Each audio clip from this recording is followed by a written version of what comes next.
dahilan kung bakit mahina yung hatak ng sasakyan, dahil dito sa singaw na to, sa singaw, basang basa yung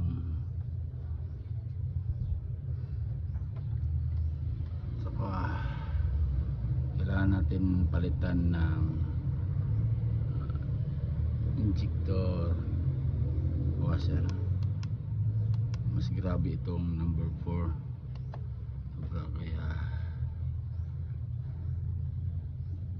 tatanggalin natin.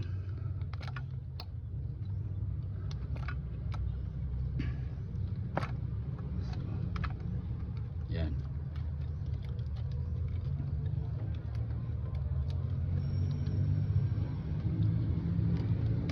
Disgabal.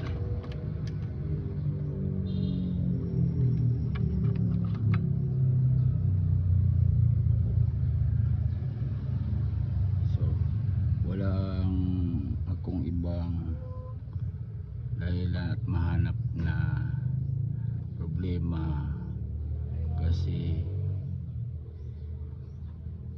na-scan ko na ito at wala namang lumalabas na fault code.